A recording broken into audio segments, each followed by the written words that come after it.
Gluten-free pizza dough starts the same way as any other one. So I'm starting off with a cup of warm water and a half teaspoon of active dry yeast.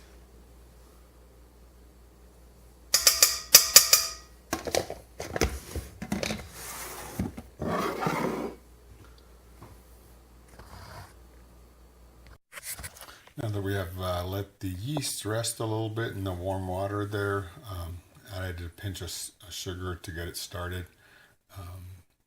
We're going to move on to starting adding the flour. At this point, I'm going to add a little bit of olive oil. Just a little.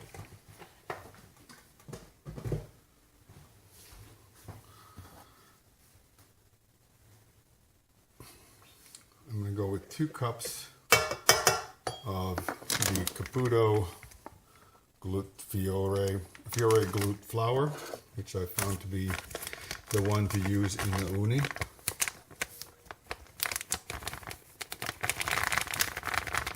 Each cup weighs about 180 grams or 8 ounces or so, or a little under. So let's see. Start with 2 cups, and I'm going to start the mixer on low to get it blended. Okay, at this point the dough is kind of sticky, gooey mess. I'm going to add a little bit of salt to it. And also add just a little bit more flour. So I'm going to go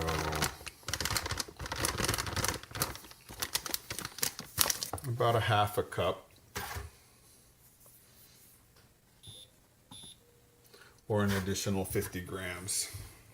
The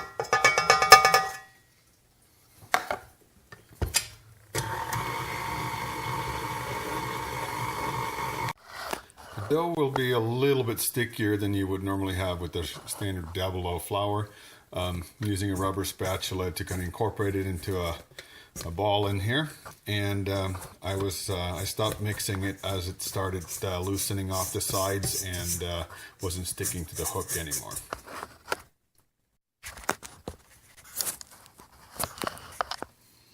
I'm going to put a little bit of the flour here on the counter so I can work it into. I'm going to make 3 dough balls out of that one. There'll be about 200 grams each, or somewhere around 8 ounces, which I find to be about the right size for the pizzas that I like to make in the UUNI. I've seen a lot of people make bigger ones, smaller ones, so I'd say start somewhere around 180 grams or 8 ounces and work your way up and down from that.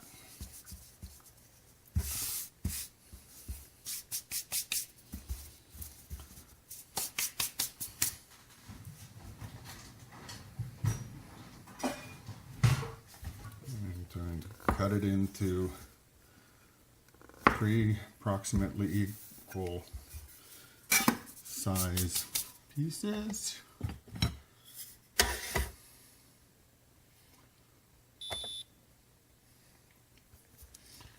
I'm going to weigh these. 6 ounces, 6.5 ounces, and 5.5. So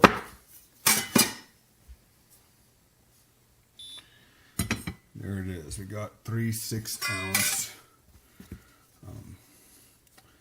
dough balls that we're going to make out of the gluten-free dough. The gluten-free dough, kind of don't want to overwork it because it relies on other chemistry than gluten to keep it together. You want to have these dough balls kind of wide and flat, about 4 inches in diameter, because they will expand a little bit differently than you would see a typical pizza dough expand.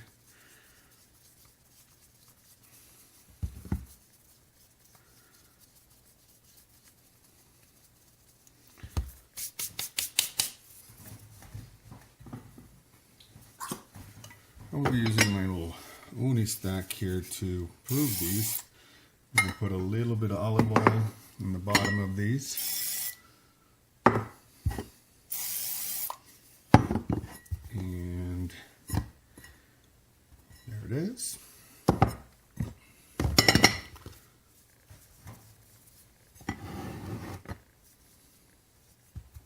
There it is.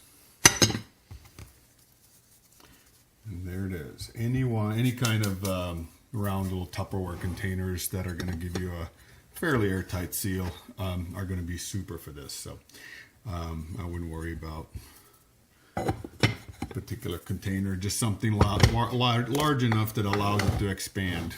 And then I'm going to let these rise here on the counter for a couple hours until they're about doubled in size, and then we'll put them in the fridge from there. All right, the gluten-free dough balls have grown, gotten a little bigger, so they're going to go in the fridge, and they'll be good in the fridge for 2 to 3 days until you're ready to use them. Take them out 2-3 hours before you use them.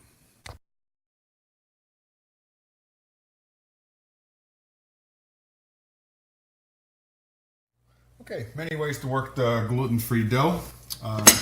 As I had it in the refrigerator for a couple days, it's been proofing, and I took it out about 3 hours ago on the counter. So it's been sitting here about 3 hours and getting poofy. So we're going to see what I use. Okay, so I used the non-stick foil by Reynolds. Just makes it easier to work the dough, and then also if I'm worried about cross-contamination and I only have one UUNI going, then I don't have to worry about getting anything cross-contaminated. So I'm going to take 3 pieces of this aluminum foil that is the non-stick variety. I'm going to get these to release and get on there.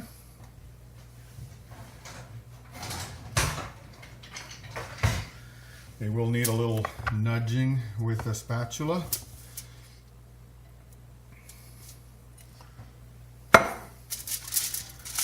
And at this point, what I do is I get a matching piece of cling wrap, saran wrap, plastic wrap, whatever one calls it.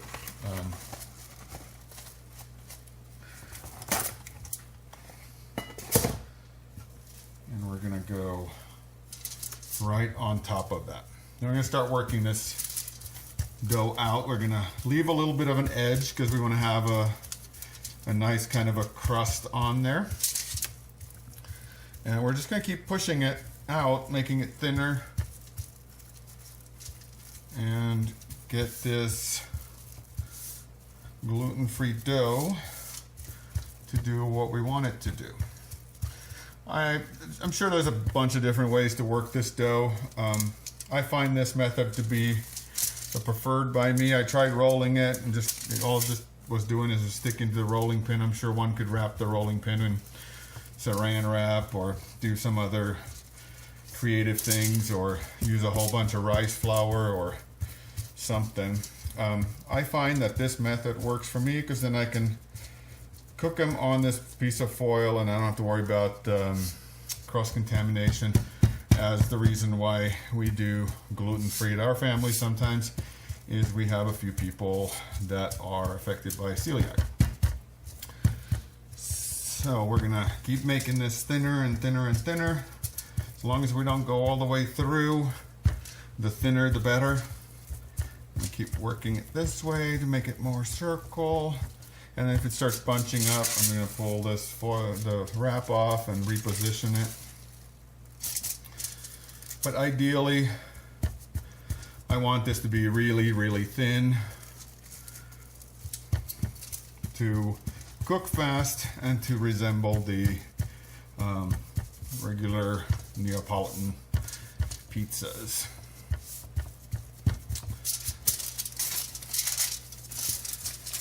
All right, we're about the right diameter here. So now I'm just going to work on the thickness.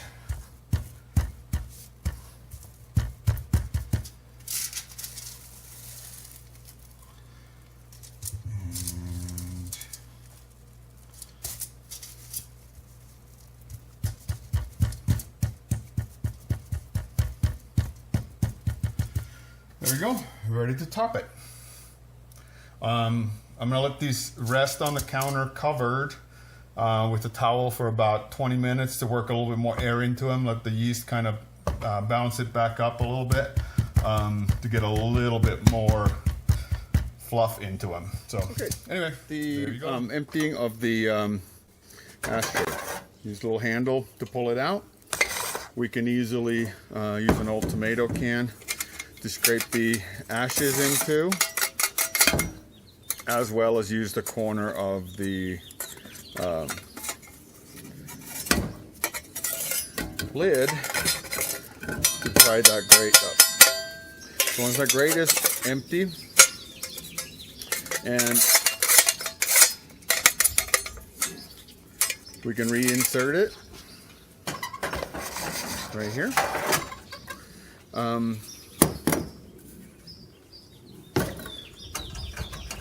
I advise if you're using new pellets, close the flap all the way. Insert, use the scoop. Let's see, can you see it? I have the flap closed all the way in there. And what I'm going to do is I'm going to fill it up with pellets. Okay, and because the pellet manufacturers, the pellet size varies. They're different diameters, so the feed rate's going to depend on that. What I'm going to do is I'm going to open the screw, and I'm hearing individual ones drop. I'm going to keep going. Once I hear a consistent flow where they're just, I don't have to keep turning it and they're falling, that's where I want to leave it. So that's where I believe that the right feed rate for it is leaving it at where they all kind of fall in there without having to mess with it. At this point, I'm going to put in 2 more scoops. Okay, I'm going to slide this back a little bit because I am going to light it from here, from the gap in front of the hopper. I want to make sure you can see that. Yep. So I can see the pellets in there. I just use isopropyl alcohol, rubbing alcohol to light it. It's cheap, it's flammable, it doesn't have an odor and it goes quickly. So I use that you can use whatever you want, sterno, you can put a fire starter right there, whatever works for your clan. So I'm going to use a simple match. Blow torches are fun, but sometimes you don't have those when you're camping and other things. So I just want to make sure I want to be able to light it with a match. So right now the flame is coming out of there. The match is burning. The alcohol is that's absorbed into those pellets is burning. I'm going to slide this closer, because I believe that that's just going to go from right there, and we're going to open that up just a tiny little bit. So once we get the convection going here, I'm going to load the hopper the rest of the way. I'm going to be a little bit careful about tapping it too much so that we don't get something about dogs and these pellets. They seem to think that they're awesome. Maybe they're easier to chew than sticks. Okay, we're good to go. We're gonna monitor this and make sure that it lights, and once it's lit, in about a couple of minutes, we're gonna check it, make sure there's a big fire inside, and if not, we'll restart it from there. Okay, this one's gonna have just garlic and mozzarella and a little bit of salt and drizzle olive oil. So I'm gonna go a little garlic all over on here.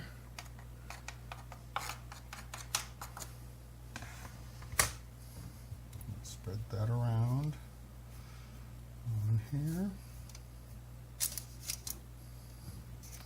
Must be like cheesy garlic bread.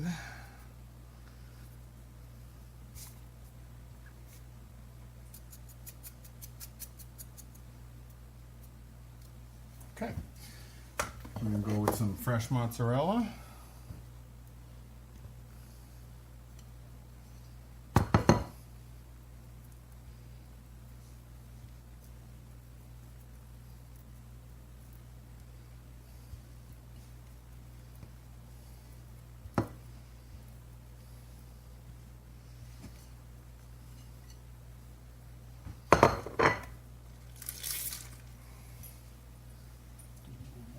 There.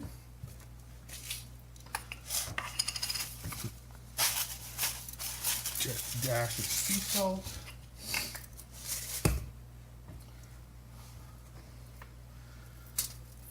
Just a couple red onions for color.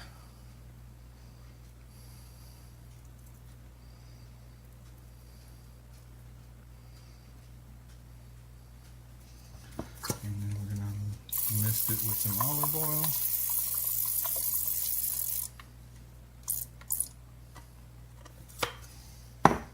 And let's get that cooked. A peek. Oh, yeah, we got a flame in the back. We're going to keep the door closed. Great.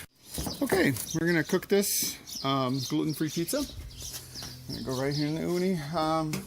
Temperature about 900, so it might be a little warm, but we got it on foil, so it will do great.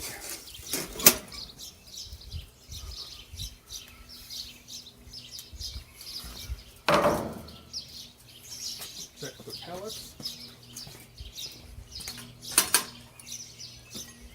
Need a few more.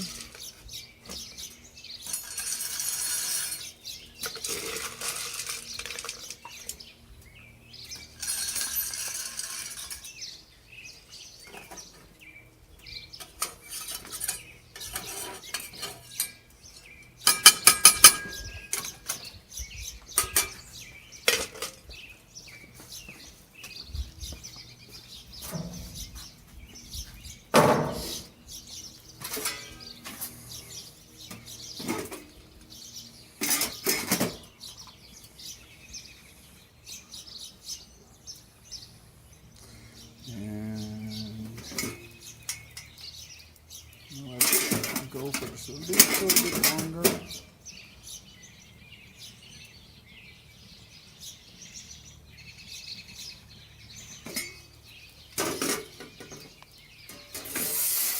Go under here. Rotate that just slightly.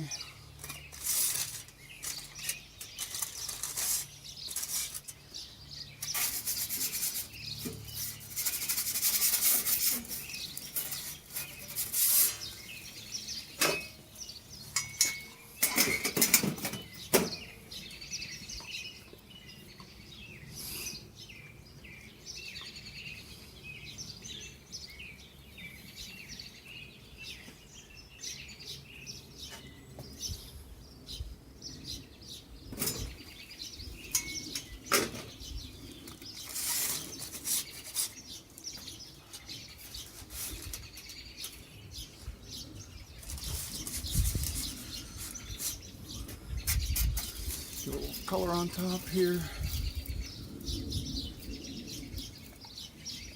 We have the opposite problem of the gluten-free pizza not cooking fast enough on the bottom. But we had so little toppings on this one, so I'm just kind of using that flame as a broiler there. Catching it on here, getting a little color on here.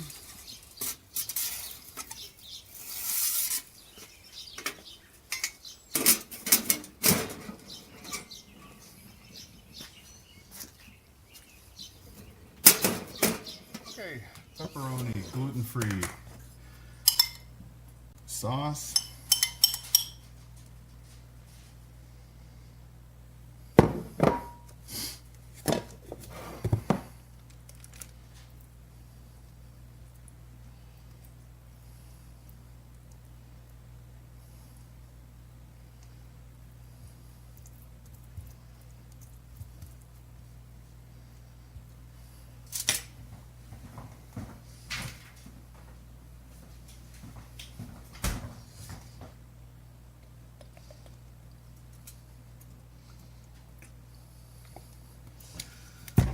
sauce, I just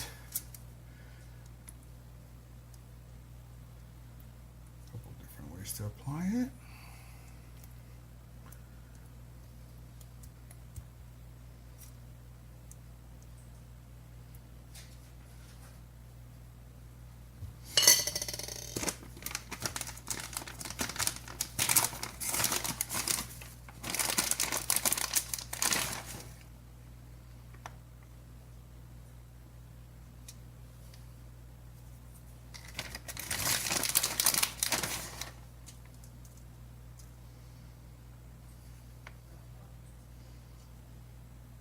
Okay.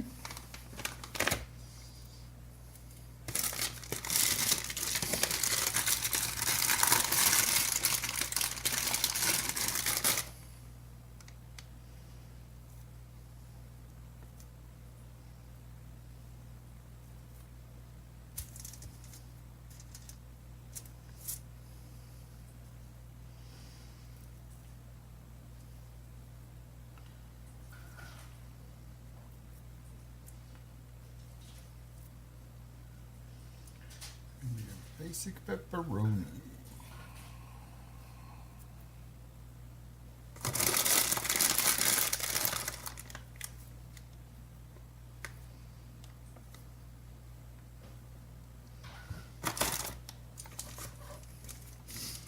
We'll do a little fresh mozzarella on top here.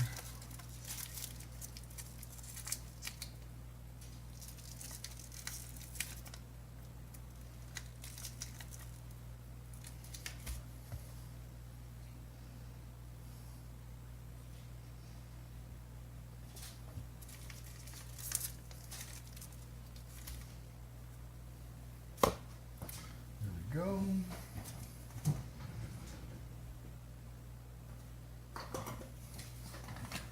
Just a little bit of oregano.